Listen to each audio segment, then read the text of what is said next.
बिस्मिल्लाहिर्रहमानिर्रहीम। अस्सलाम वालेकुम। आज की नशिस्त में मैं आपसे तयम्मुम का तरीका शेयर करूँगा। नबी अकरम सल्लल्लाहु अलैहि वसल्लम का इरशाद है कि हमें 3 चीज़ों के ज़रिए दूसरी उम्मतों पर फजीलत दी गई है।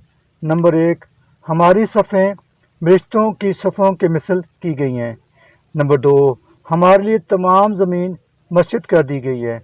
नंबर 3, ये कि जब हमें पानी ना मिले तो ज़मीन की खाक हमारे लिए पाक करने वाली बनाई गई है। बहवाला मुस्लिम शरीफ। तयम्मुम में 3 फ़र्ज़ हैं। नंबर 1, नियत करना। नंबर 2, पूरे चेहरे पर हाथ फेरना। नंबर 3, दोनों हाथों का कूनियों समेत मसा करना। तयम्मुम की नियत ज़रूरी है। नियत दिल के इरादे का नाम है।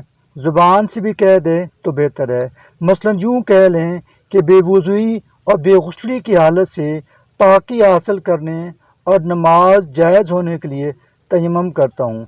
फिर बिस्मिल्लाह पढ़कर दोनों हाथों की उंगलियाँ कुशादा करके किसी ऐसी पाक चीज़ पर जो ज़मीन के किस्म से हो, मसलन पत्थर, चूना, ईंट, दीवार और मिट्टी वगैरह से हो, मार कर लौटा लिया जाए।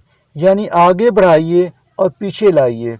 अगर ज़्यादा गर्द लग जाए तो झाड़ लीजिए और उससे सारे मुंह का इस तरह मसा कीजिए कि कोई हिस्सा बाकी रह ना जाए।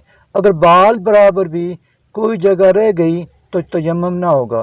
फिर दूसरी बार इसी तरह हाथ ज़मीन पर मारकर दोनों हाथों को नाखूनों से लेकर कोहनियों समेत मसा कीजिए और यूँ तयम्मुम मुकम्मल हो जाएगा।